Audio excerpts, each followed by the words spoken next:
Good non all of you. તો આપણે અગાઉની નવલગિનિકના લેક્ચરમાં વાત કરી હતી કે સિઝવિક પોવેલના પ્રથમ નિયમની. તો એમાં આપણે જોયું હતું કે કેન્દ્રસ્થ પરમાણુના વેલેન્સ કવચ એટલે કે સંયોજકતા કોષમાં કેટલા બંધીય ઇલેક્ટ્રોન યુગ્મ આવેલા. તેમાં આપણે જોયું હતું અલગ અલગ પ્રકારના કે 2 બંધીય ઇલેક્ટ્રોન યુગ્મ, પછી છે કેન્દ્રસ્થ પરમાણુના વેલેન્સ કવચમાં 3 બંધીય ઇલેક્ટ્રોન યુગ્મ. તો 2 બંધીય ઇલેક્ટ્રોન યુગ્મમાં આપણે ઉદાહરણ જોયું હતું BeF2. પછી જોયું તો આપણે કે વેલેન્સ કવચમાં 3 બંધીય ઇલેક્ટ્રોન યુગ્મનું બંધારણ હતું. તો એમાં જોયું હતું BCl3નું. એમાં આપણે જોયું હતું તો કે બોરોનની ઇલેક્ટ્રોન રચના, બોરોનનો પરમાણુ ક્રમાંક 5, ઇલેક્ટ્રોન રચના 1s2, 2s2 અને 2p1. પછી આપણે એને જોયું હતું કે ઇલેક્ટ્રોન કઈ રીતના ગોઠવાયેલા છે. 2pમાં 3 સબકક્ષક, 2px, 2py અને 2pz કક્ષક. આ હતી બોરોનની ધરા સ્થિતિની ઇલેક્ટ્રોન રચના. હવે જોવાની છે ઉત્તેજિત અવસ્થાની. એમાં આપણે જોયું હતું કે હિલિયમને આપણે 1s2 ઇલેક્ટ્રોન રચના છે તો એને હિલિયમ તરીકે લખી શકીએ. હવે ઉત્તેજિત અવસ્થામાં શું થતું હતું તો કે આ 2s કક્ષકનો એક ઇલેક્ટ્રોન ક્યાં જતો હતો, 2p કક્ષકમાં, અને 2p કક્ષકમાં x કક્ષકમાં તો ઇલેક્ટ્રોન હતો એટલે એ ઉત્તેજિત અવસ્થામાં ક્યાં ટ્રાન્સફર થશે, 2py કક્ષકમાં. હવે અહીંયા બે જ આપણી પાસે ટોટલ કેટલા અયુગ્મિત ઇલેક્ટ્રોન છે, 3. તો એ 3 અયુગ્મિત ઇલેક્ટ્રોનની સાથે કોણ જોડાઈ જશે, ક્લોરીનનો પરમાણુ, અને યુગ્મિત ઇલેક્ટ્રોન થઈ અને આખા શેની અણુની રચના કરશે, BCl3 અણુની. તો અહીંયા છે 2s કક્ષકમાં એક ઇલેક્ટ્રોન ક્લોરીનનો ગોઠવાનો, 2p કક્ષકમાં, 2pxમાં અને 2pyમાં. અહીંયા આપણે જોઈ શકીએ કે એસની એક કક્ષક અને પીની કેટલી કક્ષક પાર્ટિસિપેટ કરે છે, 2 કક્ષક. એટલે સંકરણનું નામ શું થશે તો કે sp2 સંકરણ થયું. પછી આપણે જોયું હતું કે BCl3 અણુનો આકાર કેવો હોય તો કે BCl3 અણુમાં સંકરણ કેવું થાય છે, sp2. અને બોરોનના વેલેન્સ કવચમાં કેટલા બંધીય ઇલેક્ટ્રોન યુગ્મ આવેલા છે તો કે બોરોનના વેલેન્સ કવચમાં છે એ 3 બંધીય ઇલેક્ટ્રોન યુગ્મ આવેલા છે. તો એનો શેપ છે, માનો કે વચ્ચે બોરોનનો પરમાણુ, આજુબાજુ ક્લોરીનના 3 પરમાણુ, અને આ વચ્ચેનો બંધ કોણ કેટલો જોવા મળે તો કે 120 જોવા મળે. એટલું આપણે જોયું હતું. પછી જોયું હતું કે બોરોનના છે એ બોરોનમાં 3 બંધીય ઇલેક્ટ્રોન યુગ્મ આવેલા હોય છે. સિગ્વિક પોવેલના નિયમ પ્રમાણે એ 3 સંકૃત કક્ષકો કેવી રીતે ગોઠવાશે કે એકબીજાની વચ્ચે ઓછામાં ઓછું અપાકર્ષણ થાય, અને બોન્ડ કોણ છે એ કેટલું તો કે 120નું, અને એની રચના છે એ કેવી છે તો કે સમતલીય ત્રિકોણ ભૂમિતિ કે સમતલ ત્રિકોણ હોય એવો શેપ ધરાવે છે. નેક્સ્ટ આપણે જોયું હતું કે કેન્દ્રસ્થ પરમાણુના વેલેન્સ કવચમાં 4 બંધીય ઇલેક્ટ્રોન યુગ્મ આવેલા હોય ત્યારે. તો એમાં આપણે ઉદાહરણ લીધું હતું CH4 અણુનું બંધારણ. હવે આપણને ખબર છે કાર્બનનો પરમાણુ ક્રમાંક કેટલો છે, 6. કાર્બન પરમાણુની ઇલેક્ટ્રોન રચના તો કે 1s2, 2s2 અને 2p2. હવે કાર્બનમાં આપણે ઇલેક્ટ્રોન રચના લખી શકીએ કે હિલિયમ 2s કક્ષકમાં 2 ઇલેક્ટ્રોન, 2pમાં 2 છે, તો 2ps કક્ષકમાં 1 ઇલેક્ટ્રોન અને 1 ઇલેક્ટ્રોન છે એ 2py કક્ષકમાં. આ જે ઇલેક્ટ્રોન રચના છે એ કઈ સ્થિતિની છે તો કે ધરા સ્થિતિની ઇલેક્ટ્રોન રચના છે. હવે આપણે જોઈએ તો કે કાર્બનની છે એ ઉત્તેજિત અવસ્થાની ઇલેક્ટ્રોન રચના, એટલે એને સ્ટાર તરીકે બતાવશું. હિલિયમ એઝ ઇટ ઇઝ, એક પરમાણુ છે અહીંથી કયો ખૂબ ઉત્તેજિત અવસ્થામાં ટ્રાન્સફર થયો તો કે 2sનો એક કક્ષક છે એ ક્યાં ટ્રાન્સફર થયો, 2pની z કક્ષકમાં, એટલે કે 2pz કક્ષકમાં. હવે અહીંયા જોઈએ તો કે 4 અયુગ્મિત ઇલેક્ટ્રોન છે. જ્યારે CH4નો પરમાણુ બને છે ત્યારે 4 હાઇડ્રોજન ક્યાં જોડાશે તો કે જે 4 અયુગ્મિત ઇલેક્ટ્રોન આવેલા છે ત્યાં. તો અહીંયા છે એ જોઈએ તો કે 2s કક્ષકમાં એક હાઇડ્રોજનનો ઇલેક્ટ્રોન, 2p કક્ષકમાં એક હાઇડ્રોજન, 2px કક્ષકમાં હાઇડ્રોજનનો એક ઇલેક્ટ્રોન, 2py કક્ષકમાં હાઇડ્રોજનનો એક ઇલેક્ટ્રોન અને 2pz કક્ષકમાં છે હાઇડ્રોજનનો એક ઇલેક્ટ્રોન, એક પરમાણુ જોડાઈ ગયો. અને શું કર્યું તો કે બધા ઇલેક્ટ્રોન છે એ યુગ્મિત થઈ ગયા. હવે અહીંયા સંકરણ કયું જોવા મળશે તો કે સંકરણમાં છે આ 2sની એક કક્ષક પાર્ટિસિપેટ કરે છે બંધ બનાવવામાં, જ્યારે 2pની 2px, 2py અને 2pz એટલે કે 3 કક્ષકો છે એ બંધ બનાવવામાં ભાગ લે છે. એટલે pની 3 કક્ષકો અને sની એક કક્ષક, એટલે સંકરણ કયું થશે તો કે sp3 સંકરણ. પછી આપણે જોઈએ તો કે CH4 અણુમાં કાર્બન પરમાણુમાં ગયું તો કે sp3 સંકરણ ધરાવે છે. મધ્યસ્થ પરમાણુ કયો થશે, કાર્બન, અને એની આજુબાજુના વેલેન્સ કવચમાં કેટલા બંધીય ઇલેક્ટ્રોન યુગ્મ છે તો કે 4 બંધીય ઇલેક્ટ્રોન યુગ્મ આવેલા હોય છે. અને એ સિઝવિક પોવેલના પ્રથમ નિયમ મુજબ કઈ રીતના ગોઠવાશે તો કે આ ચારેય ઇલેક્ટ્રોન યુગ્મ વચ્ચે ઓછામાં ઓછું અપાકર્ષણ થાય એ રીતે. હવે એ રીતે છે તો એનો ઓછામાં ઓછું અપાકર્ષણ કરવા માટે 109 અને 28ના ખૂણે ગોઠવાય છે. અને એનો આકાર છે એ કેવો જોવા મળે આપણને? સમચતુષ્ફલકી આકાર જોવા મળે. તો ક્યાંક આ રીતના છે એ ગોઠવાશે કે કાર્બન પરમાણુ મિડલમાં, ચારેય બાજુ હાઇડ્રોજનના એક એક પરમાણુ, અને બંધ કોણ છે એ કેટલો? તો કે કાર્બન અને હાઇડ્રોજન વચ્ચે 109 અને 28નો જોવા મળે. તમે આ રીતના પણ સ્ટ્રક્ચર બતાવી શકો છો અને આ રીતના પણ સ્ટ્રક્ચર બતાવી શકો છો. તો આપણે અત્યાર સુધીમાં જોયા તો કે CH4 અણુનું બંધારણ, પછી આપણે જોયું હતું BF2નું બંધારણ, પછી આપણે જોયું હતું BCl3નું બંધારણ. તો આટલા બંધારણ છે આપણે જોઈ લીધા. હવે આજે આપણે વાત કરવાની છે કે જ્યારે કેન્દ્રસ્થ પરમાણુના વેલેન્સ કવચમાં 5 બંધીય ઇલેક્ટ્રોન યુગ્મ આવેલા હોય ત્યારે છે આપણે કયું ઉદાહરણ લેશું એની. તો આપણે આજે જોઈએ. વાત કરશું કે જ્યારે કેન્દ્રસ્થ પરમાણુના કેટલા ઇલેક્ટ્રોન યુગ્મ? તો કે 5 બંધીય ઇલેક્ટ્રોન યુગ્મ આવેલા હોય ત્યારે. તો આજનો આપણો ટોપિક છે તો કે કેન્દ્રસ્થ પરમાણુના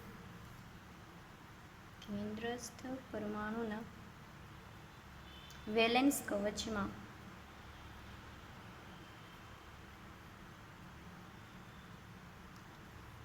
5 બંધીય ઇલેક્ટ્રોન યુગ્મ આવેલા હોય ત્યારે. ઇલેક્ટ્રોન યુગ્મ આવેલ હોય તો એમાં આપણે આજે ઉદાહરણ લઈશું કે જેના એવું પરમાણુ કે જેના વેલેન્સ કવચમાં બંધીય ઇલેક્ટ્રોન યુગ્મ કેટલા છે? 5. તો એમાં આપણે લેવાનું છે PCl5નું ઉદાહરણ. તમને પૂછાય કે PCl5નું બંધારણ સમજાવો, અથવા તો એમ પણ પૂછાય કે જેના વેલેન્સ કવચમાં 5 બંધીય ઇલેક્ટ્રોન યુગ્મ આવેલા હોય એવા અણુનું ઉદાહરણ સમજાવો. તો એમાં આપણે કયું લઈશું? PCl5. તો એમાં આપણે હવે જોઈએ તો કે અહીંયા ફોસ્ફરસનો એક પરમાણુ અને ક્લોરીનના કેટલા પરમાણુ છે? ટોટલ 5 પરમાણુ, અને ટોટલ 6 પરમાણુ થઈને સૈન્ય કયા અણુની રચના કરે છે? PCl5 અણુની રચના કરે છે. આપણને ખબર છે હવે મધ્યસ્થ પરમાણુ તરીકે આપણે શું લેશું? ફોસ્ફરસ. એનો પરમાણુ ક્રમાંક 15. એની ઇલેક્ટ્રોન રચના જોઈએ તો આપણે લખી શકીએ કે નિયોનનો કેટલો છે પરમાણુ ક્રમાંક? 10. તો પછી શું થશે? નિયોન પછી કઈ કક્ષક આવે? 3s2 અને 3p3. થઈ ગયા ટોટલ 15 ઇલેક્ટ્રોન. નિયોનનો પરમાણુ ક્રમાંક 10, 3s2 કક્ષકમાં 2 ઇલેક્ટ્રોન અને 3p3 કક્ષકમાં 3 ઇલેક્ટ્રોન, એટલે ટોટલ કેટલા થઈ ગયા? 15 ઇલેક્ટ્રોન ગોઠવાઈ ગયા.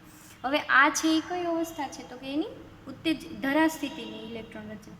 આપણે એને આવી રીતના પણ બતાવી શકીએ કે ઇલેક્ટ્રોનને છે આપણે દર્શાવીએ તો કે ફોસ્ફરસ, પછી neon as it is. 3s કક્ષકમાં કેટલા ઇલેક્ટ્રોન છે? 2 ઇલેક્ટ્રોન. 3pમાં કેટલી કક્ષક આવશે? 3 કક્ષકો, 3px, 3py અને 3pz. 3p કક્ષકમાં કેટલા ઇલેક્ટ્રોન છે? 3 ઇલેક્ટ્રોન. તો એક ઇલેક્ટ્રોન છે એ બધી કક્ષકમાં ગોઠવાઈ જશે, એટલે કે 3px, 3py અને 3pz કક્ષકમાં એક ઇલેક્ટ્રોન ગોઠવાઈ ગયા. હવે આ જે ઇલેક્ટ્રોન રચના છે એ કઈ છે? તો કે ધરા સ્થિતિની ઇલેક્ટ્રોન રચના. શું થશે? તો કે જ્યારે ઉત્તેજિત અવસ્થામાં આવશે ત્યારે આપણે ફોસ્ફરસને આવી રીતના સ્ટાર તરીકે બતાવશું. પરમાણુ ક્રમાંક 15. જે કઈ છે? તો કે ઉત્તેજિત અવસ્થા.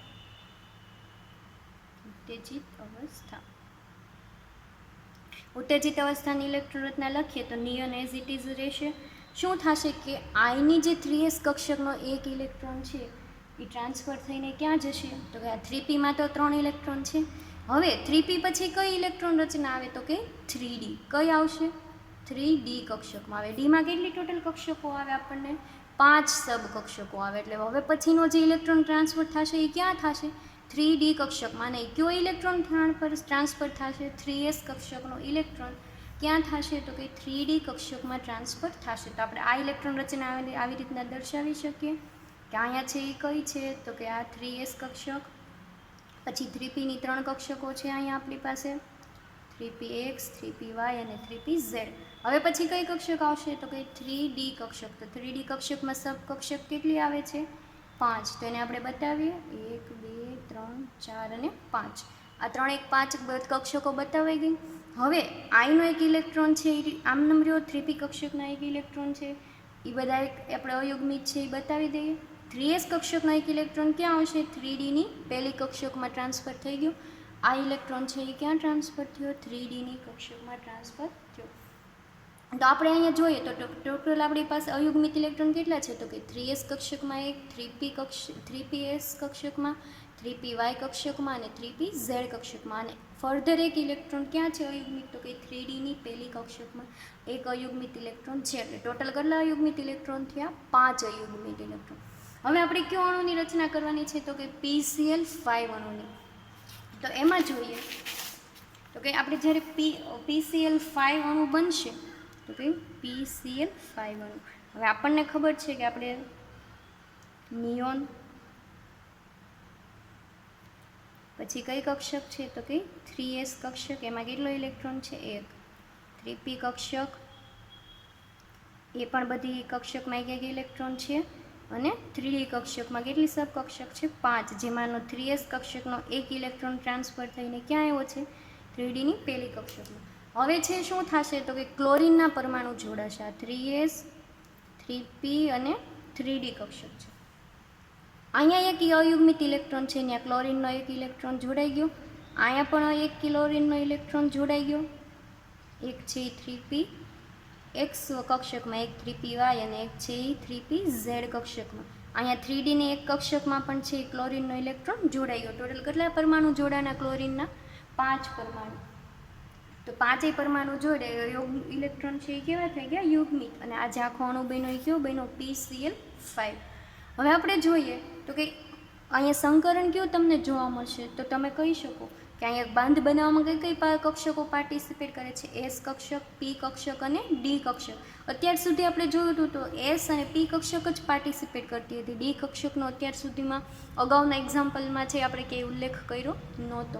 તો આજે આપણે જોઈએ તો કે એક D કક્ષક છે એ પણ બંધ બનાવવામાં ભાગ લે છે. તો હવે જોઈ શકીએ કે સંકરણ કયું થશે? તો કે Sની કક્ષક એક પાર્ટિસિપેટ કરે છે. પછી Pની કેટલી કક્ષક પાર્ટિસિપેટ કરે છે? 3px, 3py અને 3pz. એટલે ત્રણેય કક્ષકો બંધ બનાવવામાં ભાગ લે એટલે 3pની 3 કક્ષક થઈ. અહીંયા છે એ Dની કેટલી કક્ષક બંધ બનાવવામાં ભાગ લે છે? તો કે ઓનલી એક જ કક્ષક, એટલે Dની એક કક્ષક થઈ. તો સંકરણ કયું થયું? sp3d સંકરણ છે એ જોવા મળે. ક્યાં અણુમાં? તો કે PCl5 અણુમાં છે sp3d સંકરણ જોવા મળે. શું કામ? તો કે 3sની એક કક્ષક, 3pની 3 કક્ષકો અને 3dની એક કક્ષક પાર્ટિસિપેટ કરતી હોવાથી આપણને સંકરણ છે એ કયું જોવા મળશે? sp3d સંકરણ છે એ જોવા મળશે. તો એના ડિસ્ક્રિપ્શનમાં આપણે જોઈએ તો આપણે બતાવી શકીએ કે PCl5 અણુના કેન્દ્રસ્થ પરમાણુમાં આમાં કેન્દ્રસ્થ પરમાણુ કયો છે? ફોસ્ફરસ. એટલે કે Pમાં કેટલા બંધીય ઇલેક્ટ્રોન યુગ્મ છે? Pમાં 5 બંધીય ઇલેક્ટ્રોન યુગ્મ છે. 5 બંધીય ઇલેક્ટ્રોન યુગ્મ આવેલા છે. જોઈએ તો કે 5 ક્લોરીન પરમાણુ સાથે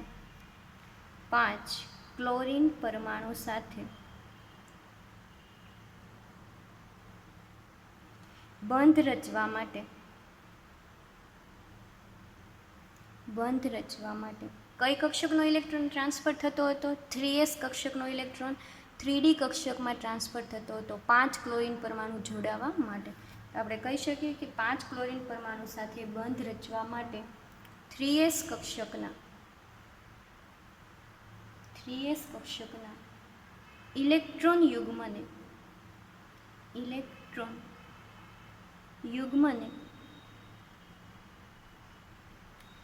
અયુગ્મિત કરવું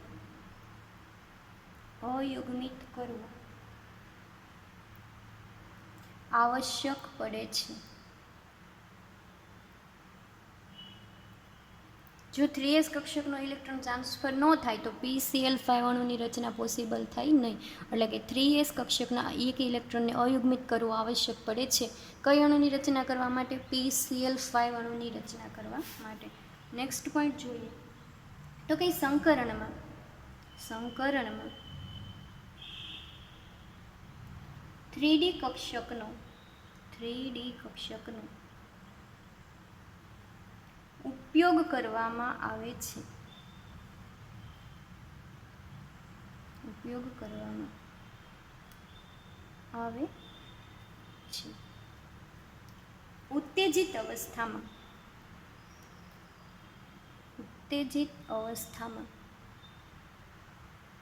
કયું સંકરણ જોવા મળે છે આપણે અહીંયા? તો કે sp3d, કારણ કે s ને એક કક્ષક, p ની 3 કક્ષક અને d ની એક કક્ષક પાર્ટિસિપેટ કરતી હોવાથી ઉત્તેજિત અવસ્થામાં sp3d સંકરણ જોવા મળે છે. 5 કક્ષકો શેની છે? ક્લોરીનની. 5 કક્ષકો સંકરણમાં ભાગ લે છે. સંકરણમાં ભાગ લે છે. હવે ફોસ્ફરસમાં કેટલા બંધ ઇલેક્ટ્રોન યુગ્મ છે? તો કે 5. તો 5 ઇલેક્ટ્રોન યુગ્મ એવી રીતના ગોઠવાશે કે એ લોકો વચ્ચે અપાકર્ષણ કેવું રહે? મિનિમમ. કયા રૂલ્સ મુજબ? તો કે સિગ્વિક પોવેલના ફર્સ્ટ નિયમ મુજબ આપણે જોયું હતું કે કક્ષકો એવી રીતના ગોઠવાવી જોઈએ કે એ લોકો વચ્ચે અપાકર્ષણ ઓછામાં ઓછું રહે. તો કે ફોસ્ફરસના વેલેન્સ કવચમાં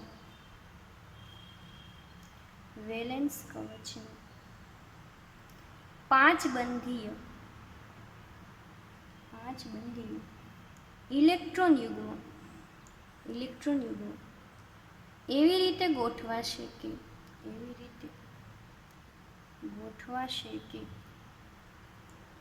તેમની વચ્ચે અપાકર્ષણ ઓછામાં ઓછું જોવા મળે.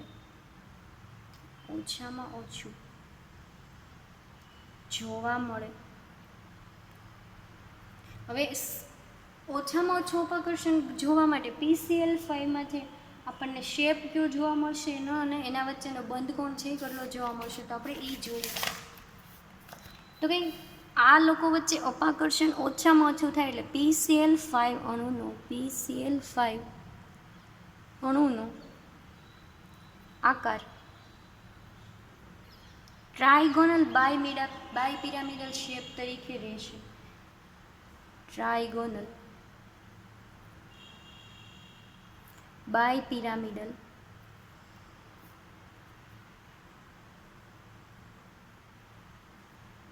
ભૂમિતિ પ્રાપ્ત કરે છે.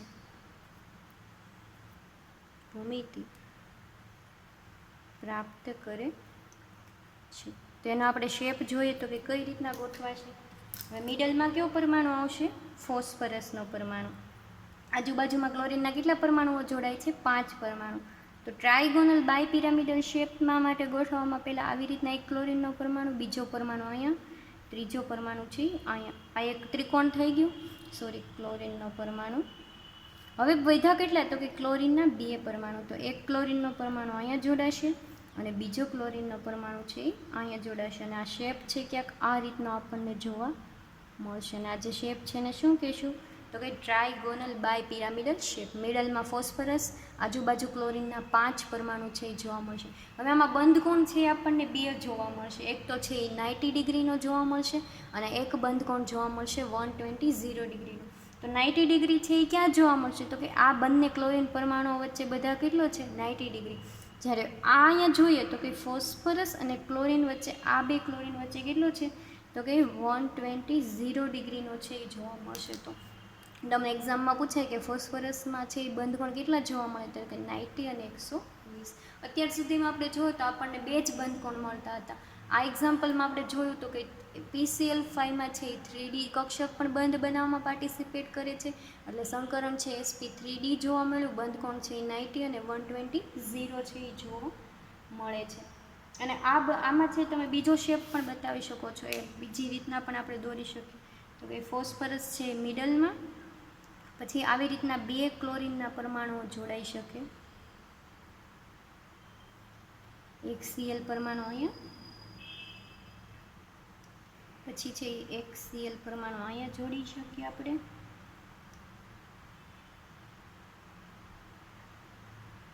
હવે બાકી રહ્યો એક Cl પરમાણુ, તો આ બધાને પહેલાં આપણે જોડી દઈએ.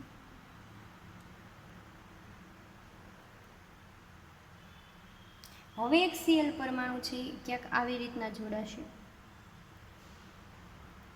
અને આ જે શેપ બને એને પણ શું કહેવાય, તો કે ટ્રાયગોનલ બાયપિરામિડલ ભૂમિતિ છે એ પ્રાપ્ત કરે. તો આવી રીતના બે પ્રકારના આપણને શેપ જોવા મળે, અને આમાં પણ બંધ કોણ છે એ કેટલો 90 અને 120 ડિગ્રી છે એ જોવા મળે.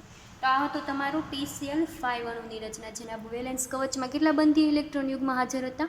5 બંધીય ઇલેક્ટ્રોન યુગ્મ. હવે આપણે એક નવું એક્ઝામ્પલ જોવાનું છે કે જેના વેલેન્સ કવચમાં છે કેન્દ્રસ્થ પરમાણુના વેલેન્સ કવચમાં 6 બંધીય ઇલેક્ટ્રોન યુગ્મ હાજર હોય. તો એ ટોપિક જોઈએ, નવો ટોપિક, તો કે કેન્દ્રસ્થ પરમાણુના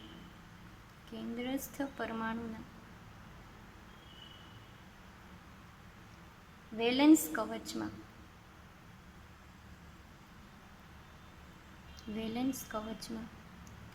6 બંધીય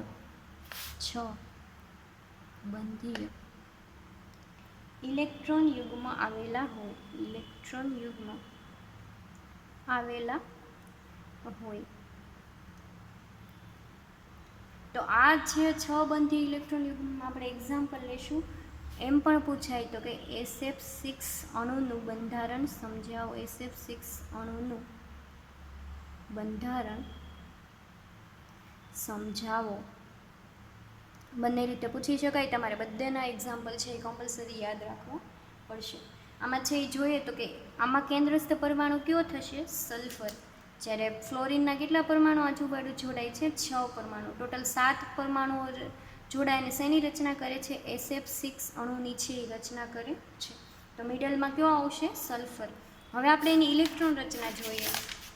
તો સલ્ફરનો પરમાણુ ક્રમાંક કેટલો છે? પેલો તો કે 16 છે પરમાણુ ક્રમાંક. એની ઇલેક્ટ્રોન રચના જોઈએ તો આપણે નિયોન દર્શાવી દઈએ, જેનો પરમાણુ ક્રમાંક કેટલો છે? 10. બાકીના 6 ઇલેક્ટ્રોન છે તો એ ક્યાં જશે? તો કે 3s2 કક્ષક પછી કઈ આવે? 3p કક્ષક. તો 3pમાં કેટલા ઇલેક્ટ્રોન આવશે? 4 ઇલેક્ટ્રોન. એટલે એની ઇલેક્ટ્રોન રચના થશે નિયોન 3s2 અને 3p4. ટોટલ 16 પરમાણુઓ થઈ ગયા, અને નિયોનનો છે પરમાણુ ક્રમાંક 10 છે. આપણે આ ઇલેક્ટ્રોન રચનાને આવી રીતના પણ દર્શાવી શકીએ. ઇલેક્ટ્રોન કક્ષકમાં ગોઠવીને નિયોન એઝ ઇટ ઇઝ રહેશે. 3s કક્ષકમાં કેટલા ઇલેક્ટ્રોન આપણે દર્શાવશું? 2 ઇલેક્ટ્રોન 3s કક્ષક.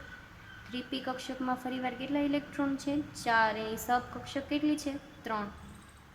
આ 3p કક્ષક છે તો કે 4 પરમાણુ છે, તો પહેલાં એક કક્ષકમાં એક પરમાણુ ગોઠવી દીધા.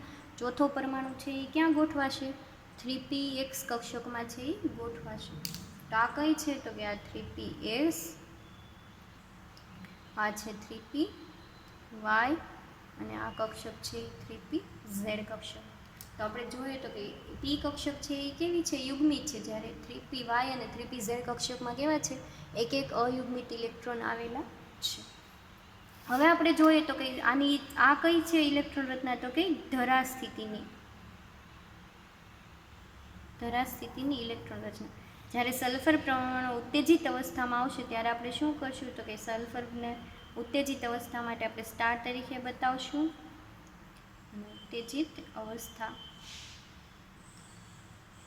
ઉત્તેજિત અવસ્થામાં નિયોન તો એઝ ઇટ ઇઝ રહેશે.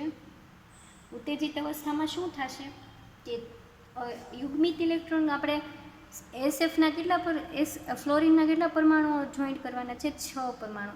આપણી પાસે ટોટલ અહીંયા કેટલા પરમાણુઓ છે અયુગ્મિત ઇલેક્ટ્રોન? 2 જ છે.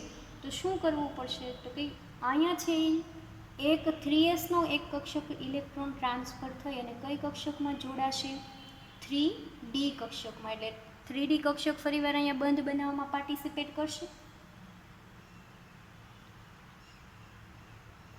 અને આપણે અહીંયા જોઈ શકીએ કે બીજો છે એસએફમાં અહીંયા પી કક્ષકમાં પણ એક ઇલેક્ટ્રોન યુગ્મિત છે, તો એ પણ ટ્રાન્સફર થઈ અને ક્યાં જશે? તો કે 3dની કક્ષકમાં છે એ બંધ બનાવવામાં. અહીંયા 3dને અહીંયા પણ એક ઇલેક્ટ્રોન ટ્રાન્સફર થશે અને આ પણ એક ઇલેક્ટ્રોન ટ્રાન્સફર થઈ ક્યાં જશે? 3d કક્ષકમાં. તો અહીંયા આપણે કક્ષક બતાવીએ તો કે આ છે એ કઈ છે? 3s. 3pની 3 કક્ષકો બતાવીએ. હવે કઈ કક્ષક આવશે? 3d કક્ષક છે એ આવશે. બીમાં સબકક્ષક કેટલી આવશે? 5. આ 3p અને આ 3d કક્ષક. હવે શું થશે તો કે 3sનો એક ઇલેક્ટ્રોન અને 3pનો એક ઇલેક્ટ્રોન ટ્રાન્સફર થઈને ક્યાં આવશે? 3dની કક્ષક. તો આ એક ઇલેક્ટ્રોન, આ એક ઇલેક્ટ્રોન, આ એક ઇલેક્ટ્રોન અને આ બંને ઇલેક્ટ્રોન છે એ ટ્રાન્સફર થઈ અને ક્યાં આવી ગયા? 3dની કક્ષકમાં આવી ગયા. તો આપણે અહીંયા જોઈ શકીએ આપણી પાસે ટોટલ અયુગ્મિત ઇલેક્ટ્રોન કેટલા છે? તો કે 3sમાં 1, 3pમાં 2, ટોટલ 3, 3pમાં 3 એટલે 4 અને 3dમાં 2 ઇલેક્ટ્રોન એટલે 6 ઇલેક્ટ્રોન છે એ અયુગ્મિત છે. હવે જ્યારે SF6નો અણુ બનશે ત્યારે ફ્લોરિન પરમાણુઓ જોડાશે. તો કે જ્યારે SF6 અણુની રચના જોઈએ, SF6 અણુની રચના, તો એમાં આપણે જોઈએ તો કે નિયોન છે એ એઝ ઇટ ઇઝ. અહીંયા 3s કક્ષકમાં એક ઇલેક્ટ્રોન અયુગ્મિત છે. ફરીવાર દર્શાવે કે 3p કક્ષક અને 3d કક્ષક. આ 3d. અહીંયા એક અયુગ્મિત, અહીંયા અયુગ્મિત, અયુગ્મિત અને અયુગ્મિત ઇલેક્ટ્રોન છે. હવે અહીંયા એક છે એ કયો પરમાણુ જોડાશે? ફ્લોરિનનો પરમાણુ. અહીંયા પણ કયો જોડાશે? ફ્લોરિન. 3pyમાં પણ કયો જોડાશે? ફ્લોરિન. અને 3pz. 4 પરમાણુ જોડાઈ ગયા. 3d કક્ષકમાં આપણે જોઈએ તો 2 અયુગ્મિત ઇલેક્ટ્રોન હાજર છે, તો એમાં પણ છે એક ફ્લોરિનનો ઇલેક્ટ્રોન જોડાશે અને 3dની બીજી કક્ષકમાં પણ એક ફ્લોરિનનો અયુગ્મિત ઇલેક્ટ્રોન જોડાય અને આખા બધા ઇલેક્ટ્રોન કેવા થઈ ગયા? યુગ્મિત. હવે જોઈએ તો કે SF6 અણુમાં છે એ પૂછાય કે સંકરણ કેટલું જોવા મળશે? તો આપણે જોઈ શકીએ કે અહીંયા S કક્ષક પાર્ટિસિપેટ કરે છે, P કક્ષક પાર્ટિસિપેટ કરે છે અને D કક્ષક છે એ બંધ બનાવવામાં પાર્ટિસિપેટ કરે છે. તો Sની ઓનલી એક જ કક્ષક છે. Pની કેટલી કક્ષક પાર્ટિસિપેટ કરે છે? 3 કક્ષક, એટલે Pની 3 આવશે. અને Dની કેટલી કક્ષક બંધ બનાવવામાં ભાગ લે છે? તો કે 2 કક્ષકો, એટલે Dની કેટલી થઈ? 2 કક્ષકો. તો સંકરણ છે એ કયું જોવા મળ્યું? તો કે sp3d2 સંકરણ છે એ SF6ના અણુમાં જોવા મળે. કયું સંકરણ? sp3d2. અહીંયા Dની 2 કક્ષકો બંધ બનાવવામાં ભાગ લે છે, એટલે આપણે Dની 2 બતાવશું. Pની 3 કક્ષકો છે એ પાર્ટિસિપેટ કરે છે અને Sની ઓનલી એક જ કક્ષકો. આપણે અગાઉનું એક્ઝામ્પલ જોયું એમાં Dની એક જ કક્ષક પાર્ટિસિપેટ કરતી હતી, જ્યારે આમાં છે એ Dની 2 કક્ષકો પાર્ટિસિપેટ કરતી હોવાથી સંકરણ છે sp3d2 જોવા મળશે. પછી હવે જોઈએ કે એનો બંધ ખૂણો અને એની રચના છે એ કેવી જોવા મળે. તો એના ડિસ્ક્રિપ્શનમાં આપણે પહેલાં જોઈએ તો કે SF6 જેવા અણુમાં કયું સંકરણ થાય છે? sp3d2 સંકરણ. sp3d2 સંકરણ જોવા મળે છે. મધ્યસ્થ પરમાણુ કયો છે આપણી પાસે? સલ્ફર. તો કે મધ્યસ્થ પરમાણુ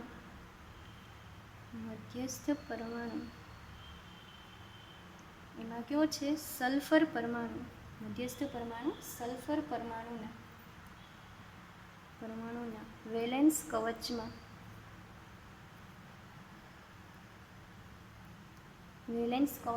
કેટલા ઇલેક્ટ્રોન બંધીય ઇલેક્ટ્રોન યુગ્મ હતા? તો કે 6 બંધીય ઇલેક્ટ્રોન યુગ્મ.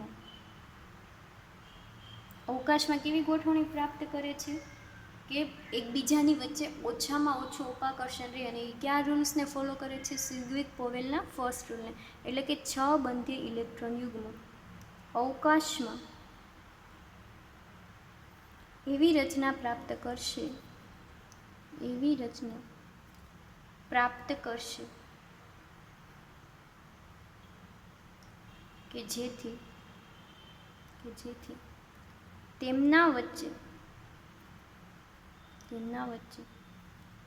ઓછામાં ઓછું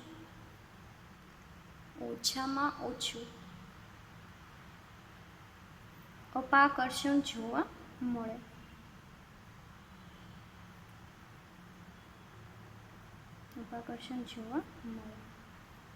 હવે એવી રીતે આકાર છે એ કેવો આવશે? તો કે એનો આકાર છે એ અષ્ટફલકીય જોવા મળે. તો કે SF6 અણુનો આકાર અષ્ટફલકીય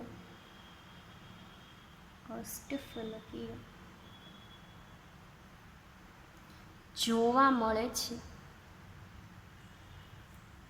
અષ્ટફલકીય શેપમાં ગોઠવાય તો બધી કક્ષકો વચ્ચે અપાકર્ષણ મિનિમમ જોવા મળે અને છે એ બધા અપાકર્ષણ જો વધારે જોવા મળે તો અણુની આખી રચના છે એ વિખાઈ જાય. એટલે અણુ એવી જ હંમેશા ગોઠવણી ધરાવવાની વૃત્તિ ધરાવે કે એ લોકો વચ્ચે અપાકર્ષણ મિનિમમ રહે અને એનો બંધ કોણ અથવા તો એનો શેપ છે એ એઝ ઇટ ઇઝ રહે, વિખાય નહીં. તો આપણે SF6 અણુનો રચના જોઈએ તો મિડલમાં કયો આવશે? સલ્ફર પરમાણુ. આજુબાજુમાં ફ્લોરિનના કેટલા પરમાણુઓ જોડાય છે? 6 પરમાણુ. તો 4 પરમાણુ છે આવી રીતના જોડાશે. ફ્લોરિનનો પરમાણુ 4 પરમાણુ ગોઠવાઈ ગયા. હવે બાકી કેટલા રહ્યા? 2 પરમાણુ. તો એક પરમાણુ ફ્લોરિનનો અહીંયા જોડાશે અને એક પરમાણુ છે એ અહીંયા જોડાશે. અને આપણને શેપ છે એ ક્યાંક આ રીતનો જોવા મળશે. અને આ પ્રકારના શેપને છે એ કયું કહેવાય? અષ્ટફલકીય શેપ છે એ જોવા મળે. અને આ બધા વચ્ચે છે એ બંધ કોણ કેટલો જોવા મળે છે આપણને? બંધ કોણ 90 ડિગ્રીનો છે એ તમને જોવા મળે. એસ અને એફ વચ્ચેનો બંધ કોણ છે એ કેટલો છે?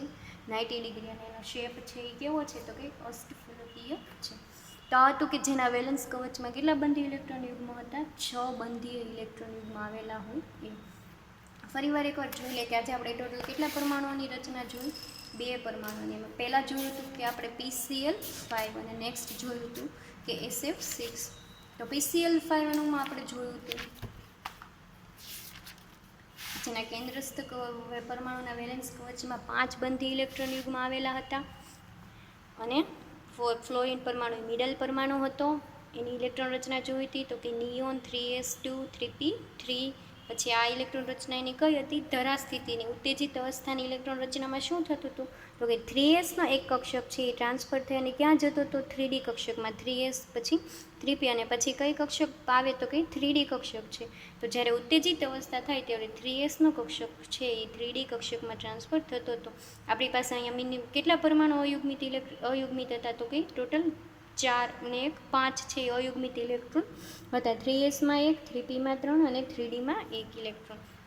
તો આપણે જોયું હતું કે જ્યારે PCl5નો અણુ બને છે ત્યારે ક્લોરિનનો એક પરમાણુ 3s કક્ષકમાં, 3pની ત્રણેય કક્ષકમાં એક ક્લોરિન પરમાણુ અને 3Dની એક અયુગ્મિત ઇલેક્ટ્રોન છે ત્યાં પણ ક્લોરિનનો પરમાણુ જોડાય અને સંકરણ કયું બનાવે છે?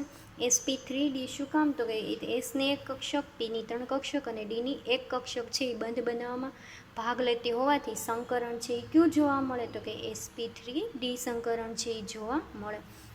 પછી આપણે જોયું હતું કે PCl5 અણુના કેન્દ્રસ્થ પરમાણુમાં એટલે કે પરમાણુ કયો હતો? કેન્દ્રસ્થ ફોસ્ફરસ. અને એમાં ઇલેક્ટ્રોન કેટલા હતા? 5 બંધી ઇલેક્ટ્રોન યુગ્મ આવેલા હતા.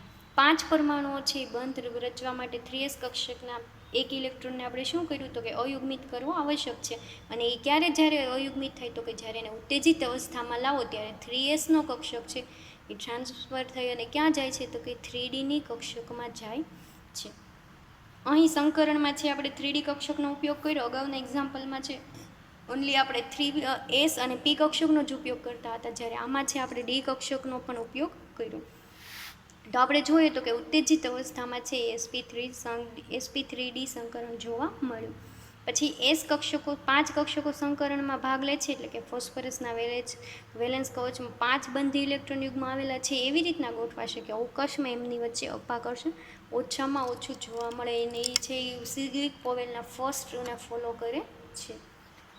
પછી આપણે જોયું હતું કે PCl5 અણુનો આકાર છે એ કયો? તો કે ટ્રાયગોનલ બાયપિરામિડલ શેપ છે એ ભૂમિતિ પ્રાપ્ત કરે છે. તો કે મિડલમાં ફોસ્ફરસનો પરમાણુ, આજુબાજુમાં છે એ ક્લોરિનના 5 પરમાણુ ક્યાંક આવી રીતના જોડાય અને એની ભૂમિતિ છે એ કેવી છે? તો કે ટ્રાયગોનલ બાયપિરામિડલ ભૂમિતિ પ્રાપ્ત કરે છે. આમાં બંધ કોણ છે એ આપણને 2 પ્રકારના જોવા મળશે. 120 અને 90 ડિગ્રીનો છે એ બંધ કોણ જોવા મળશે.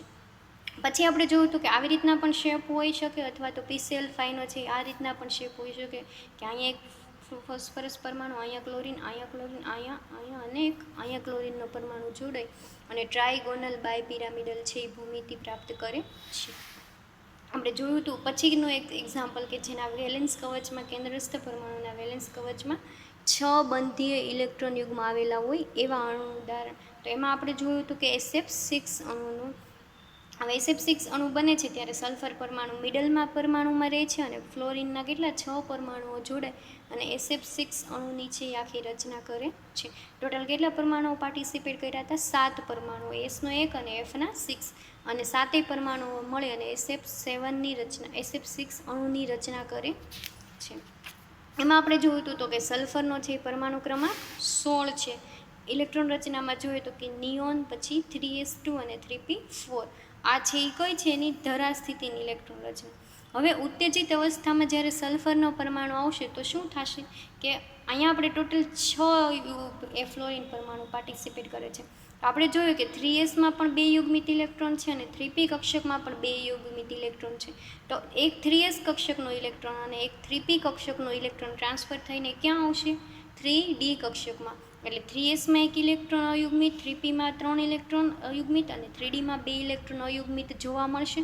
તો આપણે જોઈએ તો કે ઉત્તેજિત અવસ્થામાં છે એ ફ્લોરિનનો એક પરમાણુ 3s કક્ષકમાં, બીજો પરમાણુ છે 3pxમાં, 3pyમાં, 3pzમાં અને 3dની બંને કક્ષકમાં પણ છે એ ફ્લોરિનનો પરમાણુ જોડાય અને સંકરણ કયું જોવા મળ્યું તો કે sp3d2. શું કામ? એસની એક કક્ષક, પીની 3 કક્ષકો અને ડીની છે એ કેટલી કક્ષકો બંધ બનાવવામાં ભાગ લે છે? 2 કક્ષકો. એટલે આપણને સંકરણ કયું જોવા મળ્યું? sp3d2. હવે આપણે એના ડિસ્ક્રિપ્શનમાં જોઈએ તો કે SF6 જેવા અણુમાં છે sp3d2 સંકરણ જોવા મળે છે. મધ્યસ્થ પરમાણુ સલ્ફર છે એ કયા રૂલ્સને ફોલો કરે છે? સિગ્વિક પોવેલના ફર્સ્ટ રૂલને. એટલે એવી રચના પ્રાપ્ત કરશે કે અવકાશમાં એમની વચ્ચે ઓછામાં ઓછું અપાકર્ષણ જોવા મળે. અને SF6 અણુનો આકાર છે એ કેવો જોવા મળશે તો કે અષ્ટફલકીય શેપમાં જ્યારે એ ગોઠવાય ત્યારે એ કક્ષકો વચ્ચે અપાકર્ષણ સાવ ઓછામાં ઓછું જોવા મળે. તો અહીંયા મિડલમાં આપણે જોઈએ તો કે સલ્ફર પરમાણુ, ચારેયના ખૂણા ઉપર એક ફ્લોરિનના પરમાણુ અને આજુબાજુ છે એ બીજા 2 ફ્લોરિનના પરમાણુઓ જોડાય અને રચના કઈ પ્રાપ્ત કરે છે? SF6 અણુની. અને આમાં જોઈએ તો કે બંધ કોણ ઓનલી કેટલાનો જોવા મળે છે? 90 ડિગ્રીનો છે એ બંધ કોણ જોવા મળે. તો આ હતું કે આપણે જોયું અત્યાર સુધીમાં કે જેના કેન્દ્રસ્થ પરમાણુના વેલેન્સ કવચમાં બંધ ઇલેક્ટ્રોન યુગ્મ 2, પછી આપણે 3નું એક્ઝામ્પલ જોયું હતું, 4, 5 અને 6 બંધ ઇલેક્ટ્રોન યુગ્મ આવેલા હોય એટલા સુધીના આપણે એક્ઝામ્પલ જોયા. Thank you all of you.